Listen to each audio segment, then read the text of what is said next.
Bahar bin Smith dituntut hukuman 5 tahun penjara dalam kasus dugaan penyebaran berita bohong atau hoax dalam ceramahnya di Kabupaten Bandung, Jawa Barat.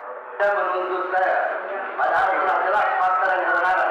Maka pertanyaan saya, kelak di akhirat, Anda sekarang mendakwa saya, Anda akan didakwa di akhirat.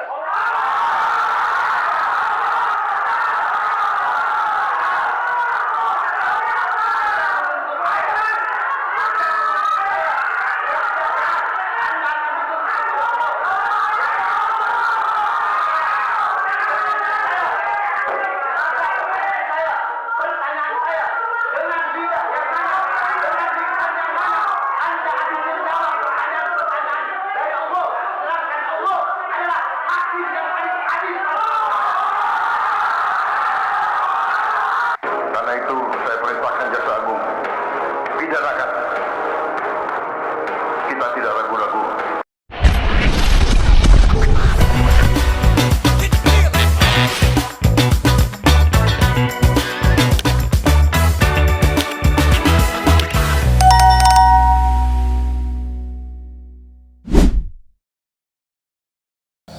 Assalamualaikum warahmatullahi wabarakatuh, sahabat pelita yang dirahmati Allah ya. Barusan kita sudah menyimak cuplikan sebuah video yang mana video barusan itu mungkin ya mewakili apa yang sudah kita harapkan. Menjadi pertanyaan dan jawaban-jawaban dari yang sudah kita lihat barusan itu membuat kita bisa berpikir secara waras. Karena banyak orang-orang yang terfokus, banyak orang-orang yang hanya melihat cuplikan, akhirnya berpikiran secara secara acak, yaitu tadi akhirnya gagal paham dalam menanggapi sebuah video. Jadi alangkah baiknya ketika kita menyimak sebuah video itu kita menyelesaikan, menikmati tontonan-tontonan itu. Karena mungkin di sebalik video ini ada jawaban-jawaban yang menjadi pertanyaan-pertanyaan selama ini yang mengganjal dalam diri kita. Sahabat pelita yang dirahmati Allah, langsung saja kita simak keseluruhan isi videonya. Seperti biasa di akhir video nanti kita koreksi bareng-bareng ya. Dan tentunya menggunakan akal pikiran yang waras. Dan terima kasih juga buat Anda yang sudah dukung channel ini dengan cara di like, di share, subscribe-nya, tombol loncengnya juga diaktifkan, yaitu tadi biar Anda tidak ketinggalan kabar info terbaru dari channel ini. Monggo kita simak kembali videonya. Ini dia, silahkan. Harus ketemu di Sunan Gunung Jati. Tapi kalau keturunan Banten tes DNA yang jalur laki, yang dari jalur laki di Cirebon tes DNA, ketemunya 48.000 tahun yang silam. Palsu, salah satunya pasti ada yang palsu. Dan sekarang keluarga Balawi ini sendirian sebagai keturunan yang mengklaim sebagai turunan daripada Nabi. Tes DNA-nya sendirian, gak ada temennya.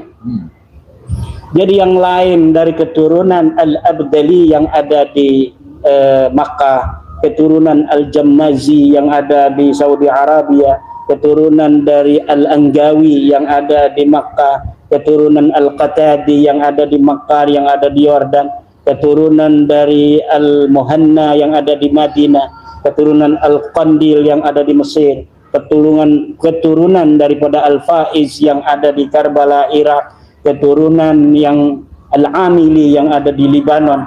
Semuanya tes DNA tanpa ada kompromi, hasilnya sama. J1L859 subklet FGC 32611213 326 atau 362 itu. Dr. Sugeng yang ahli. Itu semuanya sama, walaupun adanya di mana, bahkan saling bermusuhan secara politik, tapi DNA mereka tidak akan berbohong. Mereka Arab. Tapi kalau Balawi Ajam. Habaib ini orang Ajam, jangan ngaku-ngaku orang Arab. Jadi pada kibin-kibin kiai-kiai, ya jangan. Saya pernah mendengar seorang kiai, bagaimana nasab Balawi? Ada kiai mengatakan, walaupun Balawi palsu, palsunya urusan dia. Saya akan menghormati siapapun yang mengaku turunan Nabi, karena saya menghormati Nabi, bukan menghormati dia. Kalau dia dusta, urusan dia dustanya. Ini kiai yang tidak bertanggung jawab. Dia tidak paham kalau dia mengakui, maka santrinya akan mengakui, ikut. Santrinya akan terbebani kalau dia tidak mengakui. Dia takut nanti dia tidak dapat doa dari kiainya. Ini kiai-kiai yang masih belum move on, kiai-kiai yang masih ada cara berpikir demikian, saya mohon untuk bertaubat. Saya udah kasih saran, istikharah saja. Nggak ada yang berani istikharah. Takut istikharahnya ngimpi dia sama Nabi, Balawi bukan cucuku. Nggak mau dia. Kasihan sama Balawi katanya. Saya udah bilang istikharah saja. Saya yakin orang-orang soleh kiai-kiai itu, kalau istikharah Allah akan berikan alamat min alamatin nubuwah, yaitu mimpi ar-ru'ya as-sadiqah, mimpi yang benar. Ya, dengan cara-cara para kiai seperti itu, nggak usah mubahala lah. Kalau mubahala kasihan itu Balawi. Saya walaupun yakin 100% itu dengan cara mubahala itu bukan cara yang bijaksana kalau bagi saya. Saya lihat kemarin ada yang mubahala itu dari Balawi, kasihan. Dia orang bodoh, dari Balawi mau mubahala bahwa saya turunan Nabi. Kalau bukan saya turunan Nabi, maka saya siap dilanat, anak saya, keturunan saya 7. Itu dia bodoh. Tapi apakah Allah akan memberikan siksa dengan kebodohan itu? Wallahu alam, saya tidak tahu. Saya hidup hampir 16 tahun di Saudi Arabia dan menikah dengan orang Arab sana. Gak pernah dengar at-taulihat yang namanya Habib. Karena gak akan laku di sana. Karena orang di sana sudah punya ilmu yang kuat. Jadi gak percaya, gak akan laku. Tapi di sini laku di Indonesia. Jadi banyak yang pakai nama Habib, padahal kebanyakan yang gak keturunan Nabi Muhammad. Tapi itu aja karena laku. Kamu sebagai orang Muslim mau cari ilmu dari orang yang ahli ilmu. Lulus kuliah punya S1, S2, S3. Orang yang ahli ilmu. Bukan yang pakai nama sendiri aja karena hawa nafsu. Ente ampe doer baca selawat sama Nabi Muhammad puluhan miliar nggak bakal ketemu sama Rasulullah. Kenapa saya bilang begitu? Karena semua perlu pelantara. Mau ente triliunan baca selawat sama Nabi, nggak bakalan ketemu Rasulullah kalau nggak pegang tangan guru ente. Tangan guru ente yang bakalan besok bawa ke depan Nabi besar Maulana Muhammad. Jadi jangan entengin. Saya mencukup selawat 1 juta kali, nggak perlu guru. Ingat, ente nggak kenal besok siapa Nabi Muhammad. Dan Nabi Muhammad nggak bakal kenal ente. Walaupun ente selawat sebanyak-banyaknya. Kalau ente nggak pernah kenal keluarga Nabi Muhammad. Tidak ada yang dijamin surga kecuali dijamin oleh Nabi SAW. Nabi tidak pernah menjamin keturunannya pasti masuk surga. Tidak pernah. Dan tidak ada dalil bahwasanya keturunan Nabi pasti masuk surga. Telah lalu pada zaman dahulu banyak keturunan Nabi, tidak semuanya baik. Ya. Contoh, Nabi Nuh alaihissalam ada anaknya yang kafir. Contoh juga Nabi Ibrahim alaihissalam punya anak namanya Yakub. Yakub punya anak 12 orang, di antara Nabi Yusuf dan Binyamin, Yahuda dan yang lainnya. Yang 12 orang tersebut namanya Banu Israel. Dan Banu Israel semua Yahudi adalah Banu Israel. Dan kita tahu Banu Israel Yahudi ada yang baik, ada yang beriman dan banyak yang bejat. Padahal mereka semua keturunan Nabi Yakub alaihissalam. Demikian juga Nabi SAW. Nabi SAW berkata, Ya Fatimah binta Muhammadin, salini mimali masyikti, la ugni anki minallahi syai'a. Wahai Fatimah, putri Muhammad, mintalah harta dariku, aku akan berikan. Tapi aku tidak bisa menyelamatkan engkau dari Allah Subhanahu wa Ta'ala. Jadi tidak ada Nabi mengatakan keturunanku pasti masuk surga, itu enggak ada. Ya, kenyataannya keturunan Nabi juga bermacam-macam. Ya, kita tahu sendiri kenyataan sekarang. Ya. Ada yang soleh, ada yang metal, ya. Ada yang kena kasus, ada yang Masya Allah ibadahnya luar biasa, ada yang da'i luar biasa, berbagai macam. Ada yang sunnah, ada yang syiah. Kalau semua keturunan Nabi pasti masuk surga, orang syiah dong banyak masuk surga. Banyak orang Syiah juga yang Habib. Bahkan di sebagian tempat saya pernah dengar ada Habib yang murtad misalnya. Ya. Ada. Jadi tidak ada yang mengatakan para Habib itu adalah maksum, tidak ada. Tapi kalau mereka beriman, kita harus hormati mereka. Ya, kata Nabi SAW, "Udzakirukumullah fi ahli baiti." Aku ingatkan kalian untuk menghormati apa? Ahlul bait, keturunanku. Apakah ada Habib-Habib yang salaf? Banyak Habib yang salaf. Seperti di atas sunnah, seperti Al-Alusi, penulis kitab tafsir Ruhul Ma'ani. Masya Allah itu, di atas sunnah. Kemudian contohnya Siddiq Hasan Khan juga min dzurriyyatin Nabi SAW. Ya. Kemudian juga banyak di Arab Saudi seperti Habib Abdul Qadir As-Saqqaf. Abdul Qadir As-Saqqaf itu punya mauqid judulnya Duror.net.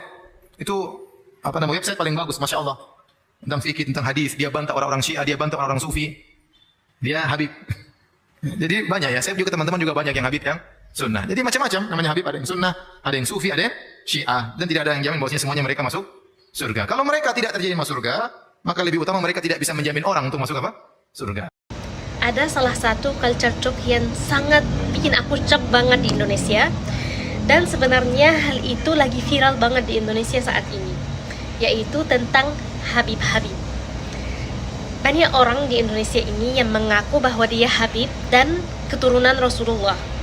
Padahal di negara-negara Arab nggak ada yang seperti itu. Nggak ada yang mengaku bahwa dia keturunan Rasulullah dan nggak ada yang mengaku bahwa dia Habib. Karena nggak ada yang tahu bahwa dia keturunan Rasulullah atau enggak. Ya kita semua berharap bahwa kita dari umat Muhammad, keturunan Rasul. Kita semua berharap itu, tapi kita nggak tahu hal seperti itu. Nah, jadi di Indonesia ini yang mengaku bahwa dia Habib dan mengaku bahwa dia keturunan Rasulullah dihormati banget, dicium tangannya, diminum bekas mulutnya, diminta doanya dan menjadikannya seperti wali. Gimana melakukan hal seperti itu?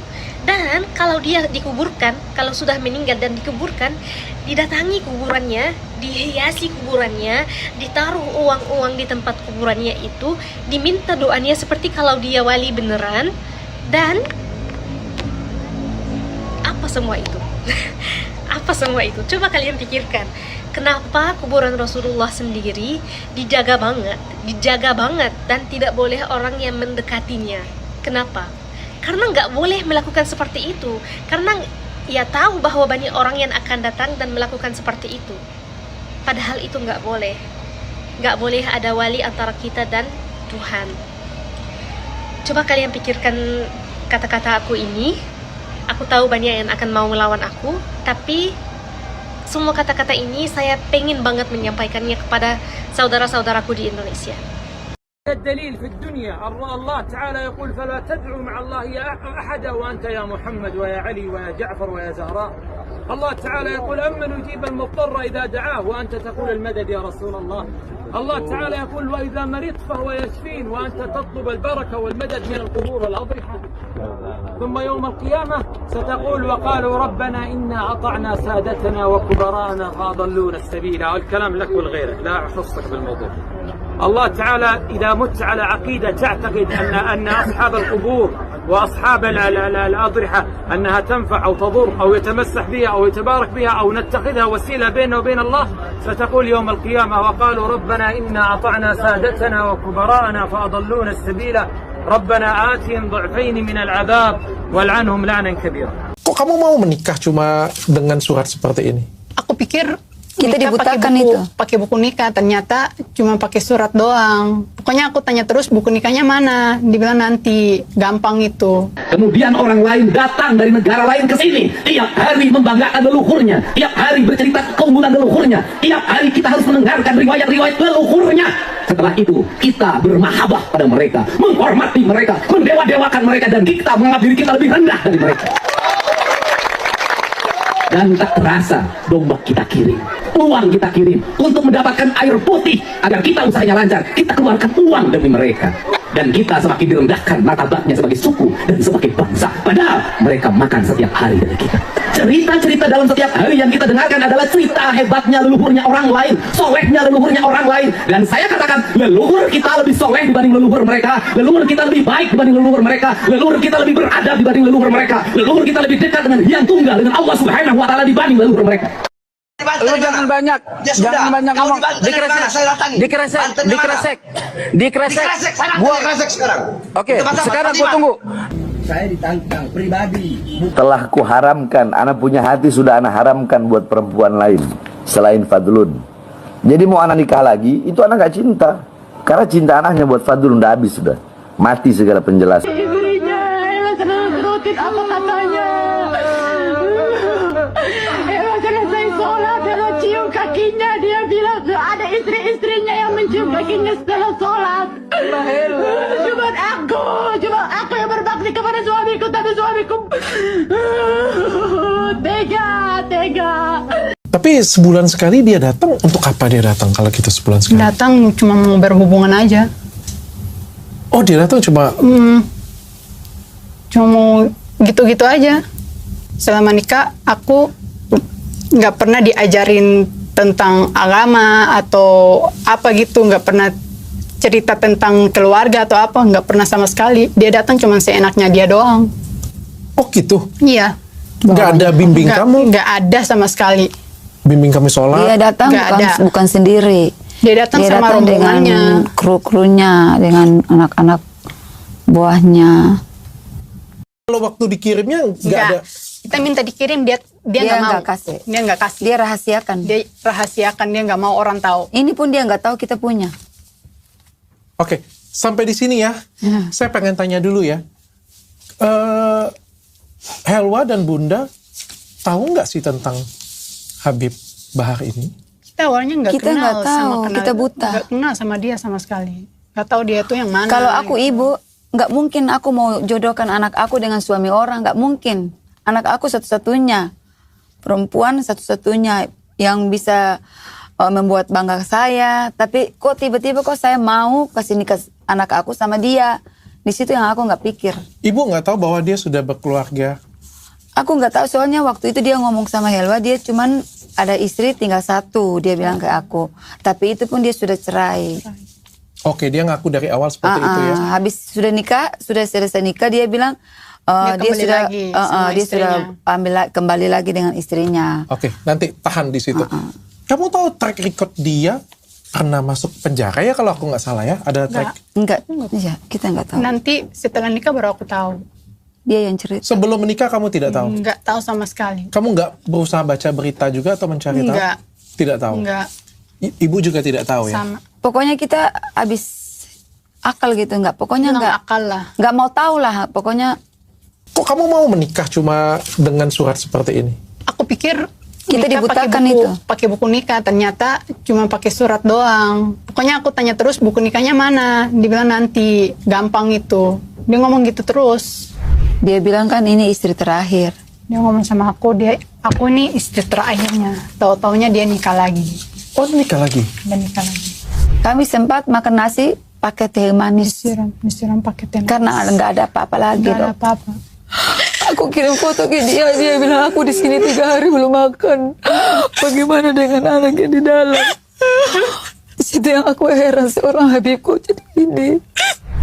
Karena saya dilantarin sama anak saya. Saya nggak pernah dikasih nafkah. Itu pun nggak per bulan. Dan saya katakan saya mendukung Rhoma Irama untuk mengklarifikasi soal Habib ini.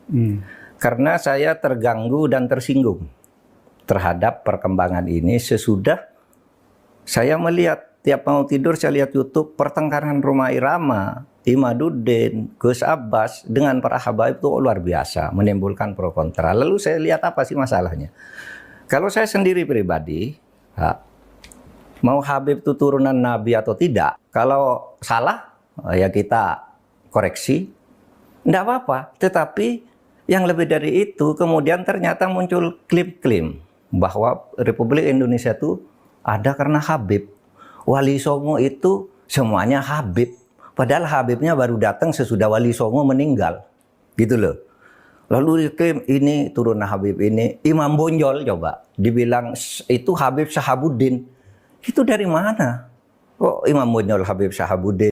Satu lagu sebujur bangkai Rhoma Irama lebih mulia dan lebih manfaat bagi umat Islam daripada ceramah 70 habaib. Kita semua sudah pada tahu, apalagi kita ini tahun rendah lahirnya, seperti Bung Roma ya, sebagai seorang musisi, seorang penyanyi, seorang bintang film, dan juga seorang penulis naskah ya, penulis film ya, Masya Allah, dan sebagainya. Pokoknya beliau seorang tokoh yang sangat terkenal baik di Indonesia maupun mancanegara dengan dangdutnya. Karya yang sangat positif menurut saya. Dengan karya beliau itu banyak menghibur masyarakat, banyak menyadarkan masyarakat, banyak hal yang positif mengajak untuk kebaikan. Habib, Habib meracuni keimanan. Itu salah satu lagu beliau yang sangat terkenal sekali. Ya. Nah, yang satu lagi Habib wali hewan. Wali hewan itu ya beliau kalau katanya sih dakwah ataupun ceramah, beliau dijuluki sebagai singa rang panggung, singa mbek podium, ya. Beliau itu karyanya koar-koar, marah-marah, ngamuk-ngamuk, gedor-gedor pintu rumah orang, sama bawa-bawa parang, bawa-bawa pedang. Beliau untuk karirnya baru akan jihad, akan lah pokoknya akan. Beliau pernah menebang pohon pisang, akhirnya beliau kalah. Pohon pisang menyambut bilah pedang beliau, golok beliau, sampai beliau kewalahan. Beliau juga pernah menunjukkan ke kita bagaimana ilmu beliau dalam membaca kitab. Yani fi dzambih minal mu'minin yakhruj. Beliau juga sudah menunjukkan kepada kita ilmu beliau tentang bagaimana pengetahuan beliau tentang ilmu fikih, saudara. Dan juga kita sudah mendengarkan lantunan surah Al-Fatihah Ummul Quran di depan kawan-kawan sekalian. Dan beliau juga punya garomah, bisa bahasa hewan, yakni bahasa anjing dan juga bahasa babi. Ketika beliau ke Aceh pernah memamerkan garomah beliau ketika di panggung, anjing, babi, gitu. Artinya beliau bisa ceramah di depan anjing dan di depan babi. Kemudian beliau pernah digigit kobra, kobranya mati. Beliau akan dibunuh katanya, akan. Tapi itu halusinasi beliau. Beliau juga pernah memamerkan bagaimana beliau memanggil singa dengan pus pus pus, singanya datang, pintu mobil, kaca mobil naik, beliau berangkat gitu. Beliau mengaku sebagai cucu Nabi, sampai sekarang masih akan jadi cucu Nabi, tapi entah kapan. Beliau juga pernah akan memimpin mujahidin untuk menjadi laskar-laskar yang akan bertempur di Palestina di garis depan. Beliau juga pernah akan memimpin kibin-kibin untuk bertempur dengan pasukan Myanmar untuk membela Rohingya, saudara. Beliau prestasinya juga pernah masuk penjara berulang kali. Yang pertama karena mukuli bocil, yang kedua mukuli banci, yang ketiga karena tawuran. Banyak sekali prestasi beliau, ya. Tapi hasil pres ya. Begitu, saudara. Kalau ditanya manfaat beliau apa, nggak ada. Sedangkan wali dangdut itu manfaatnya sangat banyak sekali. Salah satu saya pribadi ya. Saya pribadi dengan lagu beliau waktu masa muda saya itu sangat menggelegar. Sangat banyak, terutama yang berjudul, saya nggak tahu judulnya tapi liriknya begini. Kenapa yang enak-enak itu yang dilarang? Itu. Kenapa berzina itu haram? Makanya saya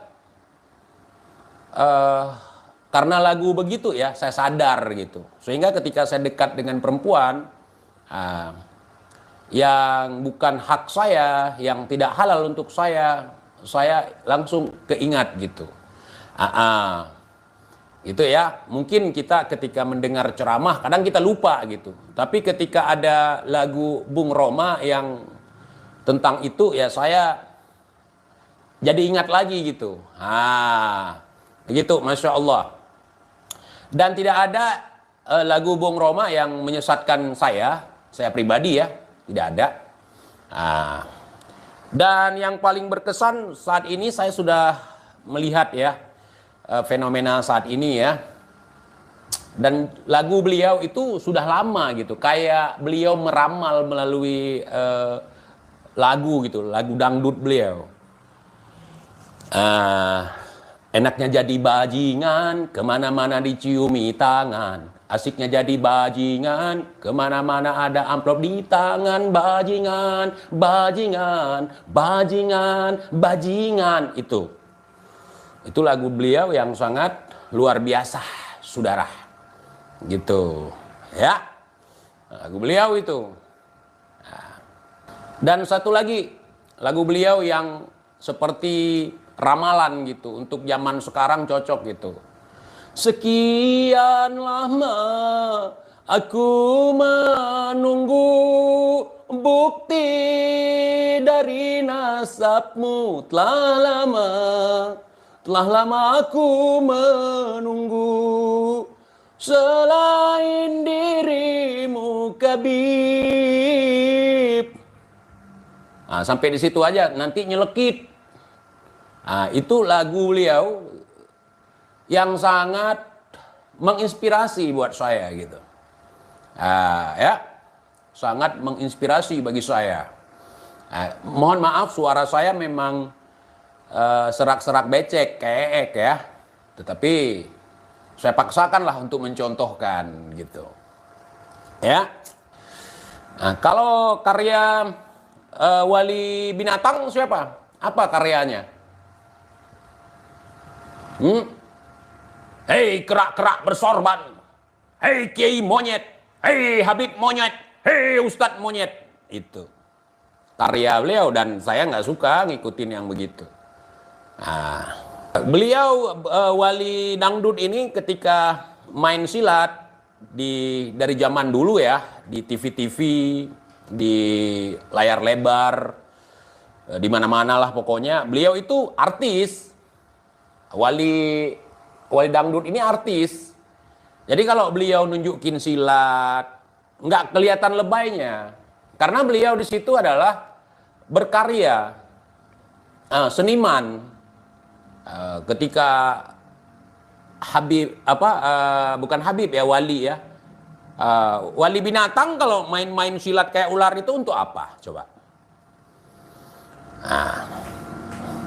Untuk apa? Beliau cerita agar Romah digigit kobra, kobranya mati. Biar apa coba? Biar apa coba? Tapi kalau Wali Dangdut jelas tujuannya untuk menghibur masyarakat Indonesia. Di zaman dulu di Aceh itu ada yang namanya konser ya. Kemudian ada yang namanya bioskop, dulu bioskop PHR disebut ya. Kita sering nonton gitu kan. Kita bawa cewek malam-malam gitu. Tahun-tahun 90-an gitu. Atau di bawahnya lagi. Jadi ketika bawa-bawa cewek dari kampung itu kan jalan kaki kita. Belum ada motor kayak sekarang. Belum ada Matic, belum ada ya. Pokoknya jarang-jarang, itu pun kalau ada Astra, Astrea zaman dulu ya. Jadi kita nggak punya motor, bawa cewek naik lewat bukit gitu. Ketika ada godaan dari setan itu, langsung keingat. Kenapa berzina itu haram? Karena itu cara binatang. Langsung kita sadar gitu. Jadi lagunya sangat bermanfaat sekali. Betul-betul dakwah gitu, melalui lagunya, melalui filmnya gitu. Gitu ya. Nah, sedangkan wali binatang ini nggak bisa disebut Tarzan, saudara. Nah, kalaupun disebut nggak apa-apa karena dongeng ya. Wali binatang ini ya sama halnya, modelnya kayak binatang gitu. Nah, jadi kalau wali dangdut ini sangat menginspirasi. Terlepas daripada wali dangdut itu menciptakan lagu yang sangat, menurut saya luar biasa. Ada satu lagu yang saya ingat lagi. Gali gali gali jigong, gali gali gali jigong, jigong digali kasih ke kibin, si kibin langsung telan. Gali jigong tutup jigong, gali jigong dapat uang gitu. Ah, itu lagu yang sangat luar biasa, karya daripada wali dangdut, saudara. Gali gali gali gali jigong, gali gali gali jigong, jigong digali kasih ke kibin, si kibin telan. Gali jigong kasih kibin, nggak ada uang minta uang. Gali jigong kasih kibin. Luar biasa. Mudah-mudahan sehat terus untuk wali dangdut. Diberikan umur yang panjang dan berkah. Mudah-mudahan apa yang antum sampaikan bermanfaat bagi kami. Alhamdulillah. Terlepas dari itu, karya-karya beliau diambil oleh orang, di cover oleh pengamen-pengamen untuk menyambung hidup. Bermanfaat, saudara. Bermanfaat. Karya-karya beliau itu di cover oleh artis-artis yang lain, ya, diambil oleh penyanyi-penyanyi panggung. Bagus, saudara. Ini kalau wali binatang kita ambil gaya beliau, yang ada kita serak. Babi. Serak. Ya. Begitu luar biasa, saudara. Jadi antum jangan serta-merta mengiyakan apa yang saya omongin. Antum kan punya akal. Antum cerna. Dan wali dangdut ini dari dulu sudah dikenal. Kemudian beliau tidak harus menjual posternya sendiri. Nah, ini poster saya. Kemudian ada beliau misalnya memframing ataupun membranding ya. Ini foto saya ditempel di rumah supaya berkah rumah antum. Tidak. Dulu anak muda di kampung saya itu di gubuk-gubuk tempat tinggal kami dulu waktu lajang itu, waktu muda itu di gubuk gitu. Kami beli dengan inisiatif sendiri, beli poster wali dangdut gitu. Kesatria bergitar gitu ya. Nah, beda dengan kesatria bergincu. Kesatria bergincu siapa? Itu muncul tahun 2000-an. Kesatria bergincu. Dan beliau ini, wali dangdut ini, padahal beliau artis.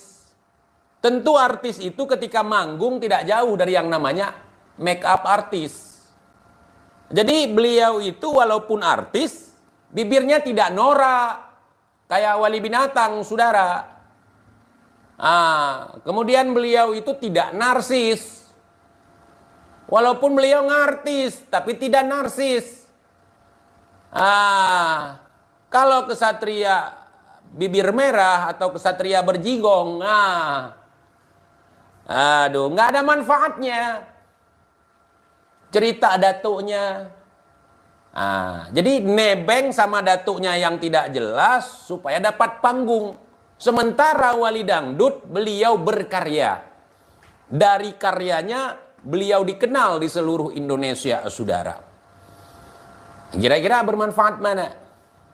Bermanfaat wali dangdut atau wali hewan, saudara? Wali binatang, saudara? Yang digigit kobra, kobranya mati. Manfaatnya apa?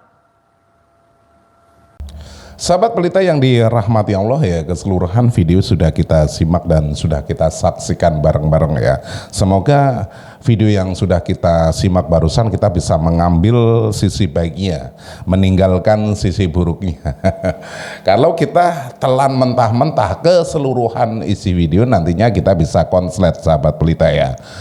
Dengan menggunakan akal pikiran yang waras kita bisa mencerna ya, dari awal sampai akhir tontonan ataupun narasi-narasi yang sudah kita simak dari video ini. Semoga kita bisa mengambil ilmunya, bisa mengambil sisi baiknya, yaitu tadi seketika di akhir videonya kita jadi tahu ternyata begini. Tentunya kita harus berpikir secara positif. Sahabat pelita yang dirahmati Allah ya, banyak orang-orang yang terkeliru, banyak orang-orang yang salah paham ketika melihat atau menyaksikan video hanya di awal video tanpa mengetahui akhir sebuah video. Jadi fokus kita ya, berprasangka baik, berpikiran positif. Mungkin banyak orang-orang yang ingin yaitu tadi ingin terlihat eksis, ingin terlihat faham, tetapi dalam hakikatnya tidak memahami yang mungkin tidak dia ketahui.